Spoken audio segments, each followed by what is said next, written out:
Hi friends, இந்த வீடியோவில் நம்ம ஒரு பயனுள்ள தகவல் பற்றி தான் பார்க்க போகிறோம். ஸோ மேக்ஸிமம் இப்போ எல்லார் வீட்லேயும் இந்த மாதிரி ஒரு டிஸ்ட்ரிபியூஷன் பேனல் வச்சுருப்பாங்க. அதாவது டிஸ்ட்ரிபியூஷன் போர்டு அப்படின்னு சொல்லலாம். இதுக்குள்ளே என்னென்ன காம்பனன்ட்ஸ்லாம் இருக்குது அண்டு முக்கியமாக இதுக்குள்ளே வந்து பார்த்திங்கன்னா இந்த மாதிரி ஒரு ரோட்டரி சுவிட்சஸ் வந்து கொடுத்துருப்பாங்க. ரோட்டரி செலக்டர் சுவிட்சு.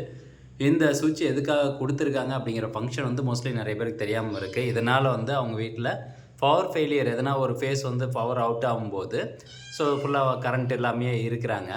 ஸோ இந்த வீடியோவில் உங்களுக்கு அதுக்கான இன்ஃபர்மேஷன் வந்து கிடைக்கும். ஸோ இந்த டிஸ்ட்ரிபியூஷன் போர்டில் வந்து பார்த்திங்கன்னா மெயினாக வந்து எம்சிபி கொடுத்துருப்பாங்க. அதுக்கப்புறம் ஆர்சிசிபி அப்படி இல்லைனா இஎல்சிபி வந்து கொடுத்துருப்பாங்க. ஸோ இன்புட்டில் வந்து இது வந்து ஒரு 3 ஃபேஸ் டிஸ்ட்ரிபியூஷன் போர்டு.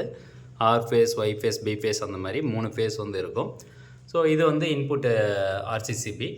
இப்போது இந்த ஆர்சிசிபி எதுக்கு கொடுத்துருப்பாங்க அப்படின்னா, இன்கேஸ் எதுனா ஒரு ஷார்ட் சர்க்யூட் கிரவுண்டு கூட வந்து நடக்குது அல்லது ஒரு லீக்கேஜ் வந்து நடக்குது. அதாவது ஃபார் எக்ஸாம்பிள் இந்த ஆர்சிசிபி பொறுத்த வரைக்கும் 30 மில்லி ஆம்பியர் ரேட்டிங் வந்து கொடுத்துருக்காங்க. ஸோ 30 மில்லி ஆம்பியர் வந்து உங்களுக்கு கிரவுண்டில் மீன்ஸ் நியூட்ரல் வந்து ஃப்ளோ ஆகுது அப்படின்னாவே ஆட்டோமேட்டிக்காக உங்களுக்கு இது ட்ரிப் ஆயிரும். ஸோ நம்மளுடைய மேன் சேஃப்காக தான் அது வந்து கொடுத்துருக்குறாங்க. இப்போ வீட்டில் வந்து நம்ம நிறையா எலக்ட்ரிக்கல் எக்யூப்மெண்ட்ஸ் வந்து யூஸ் பண்ணுறோம். கிரைண்டரு, மிக்ஸி இந்த மாதிரிலாம் யூஸ் பண்ணுறோம், ஃப்ரிட்ஜு. ஸோ அதில் ஏதாவது ஒரு லீக்கேஜ் கரண்ட் ஆகுது, அது வந்து சரியாக கிரவுண்ட் ஆகலை அப்படிங்கும்போது உங்களுக்கு இந்த ஆர்சிசிபி வந்து ட்ரிப் பண்ணி நம்மளை சேவ் பண்ணி கொடுத்துரும், ஷாக் ப்ரூஃப் மாதிரி. அதுக்கப்புறம் பார்த்திங்கன்னா டிஸ்ட்ரிபியூஷன் எம்சிபிஸ் ஒன்று சிங்கிள் போல் கொடுத்துருப்பாங்க அல்லது டபுள் போல் வந்து கொடுத்துருப்பாங்க. So based on your room requirement உங்களுடைய இப்போ ஃபார் எக்ஸாம்பிள் ஏசி எம்சிபி அப்படின்னா அது வந்து 25 ஆம்ஸ் அப்படின்னு கொடுத்துருப்பாங்க. ஸோ இந்த எம்சிபி பற்றி நம்ம அடுத்து பேசலாம் அடுத்த ஒரு வீடியோவில். இப்போ மெயினாக இந்த ரோட்ரி சுவிட்ச் வந்து நான் சொல்லிடுறேன். இப்போ இதில் பார்த்திங்கன்னா மொத்தம் 3 லைட் வந்து எரியுதா, ரெட்டு, எல்லோ, ப்ளூ. ஸோ ஒவ்வொரு ஃபேஸ்க்கும் இந்த மாதிரி ரோட்டரி சுவிட்சஸ் வந்து கொடுத்துருப்பாங்க. இதே வந்து உங்கள் வீட்டில் சிங்கிள் ஃபேஸ் கனெக்ஷனாக இருந்தால் இந்த ரோட்டரி சுவிட்ச் வந்து இருக்காது. 3 ஃபேஸ் கனெக்ஷன் இருக்கவங்களுக்கு மட்டும்தான் இந்த மாதிரி வந்து கொடுத்துருப்பாங்க. ஸோ 3 ஃபேஸ் கனெக்ஷனில் எதுக்காக இது கொடுத்துருக்காங்க அப்படின்னு பார்த்தீங்கன்னா, இப்போது ஒவ்வொரு சர்க்யூட்டும் ஃபார் எக்ஸாம்பிள் உங்கள் வீட்டில் ஒரு 3 ரூம் இருக்குது அப்படின்னு வச்சுக்கலாம். அதில் ஒரு ரூம் வந்து ஆர் ஃபேஸில் கொடுத்துருப்பாங்க, ஒரு ரூம் ஒய் ஃபேஸில் கொடுத்துருப்பாங்க, ஒரு ரூம் பி ஃபேஸில் கொடுத்துருப்பாங்க. அப்படி இல்லைனா முக்கியமான லோடு, அதாவது அந்த லோடு வந்து டிவைட் பண்ணி ஒவ்வொரு ஃபேஸ்லேயும் சரிசமமாக வந்து கொடுத்து வச்சுருப்பாங்க. ஸோ அந்த மாதிரி கொடுக்கும்போது இன்கேஸ் எதுனா ஒரு ஃபேஸ் வந்து உங்களுக்கு ஃபெயிலியர் ஆகுது அப்படின்னா, நீங்கள் இந்த ரோட்டரி சுவிட்சை ஆப்ரேட் பண்ணுறது மூலமாக உங்களுக்கு எல்லா ரூமுக்கும் சப்ளை ஆகிற மாதிரி பண்ணிக்கலாம். அது எப்படி அப்படின்னு நான் சொல்கிறேன். இப்போது ஃபஸ்ட்டு சுவிட்ச் வந்து இதில் பாருங்கள், ஆர் அப்படின்னு போட்டிருக்கேன். ஆர்னா ஆர் ஃபேஸு, ஒய்னா ஒய் ஃபேஸு, பின்னா பி ஃபேஸு. இப்போ உதாரணத்துக்கு உங்களுக்கு இதில் ஆர் ஃபேஸ் லைட் வந்து எரியல, அதாவது ஏதாவது கம்பத்துலேயோ இல்லை நம்ம வீட்டுக்கு வர லைன்லேயோ ஆர் ஃபேஸ் மட்டும் ஒரு கம்பி மட்டும் கட் ஆகிருச்சு, ஒரு ஃபேஸில் மட்டும் வோல்டேஜ் வரல, சுத்தமாக வரல அப்படின்னா உங்களுக்கு இந்த லைட்டும் எரியாது. அதே சமயம் இந்த ஆர் ஃபேஸில் என்னென்ன லோடெலாம் நீங்கள் கனெக்ட் பண்ணியிருக்கீங்களோ அந்த லோடுக்கு பவர் போகாது.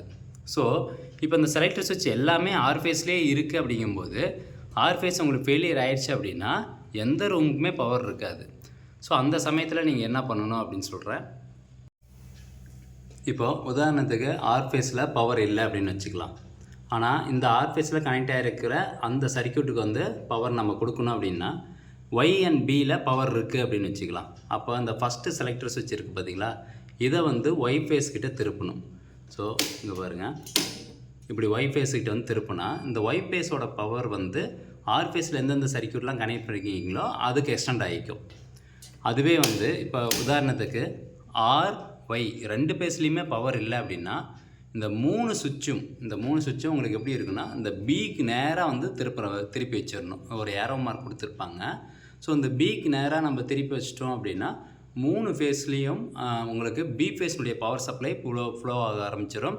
அப்போ எல்லா ரூமுக்குமே உங்களுக்கு சப்ளை இருக்கும். ஸோ இது எல்லாருமே தெரிஞ்சுக்கோங்க. முடிஞ்ச அளவுக்கு இந்த இன்ஃபர்மேஷன் நிறைய பேருக்கு வந்து ஷேர் பண்ணி விடுங்க.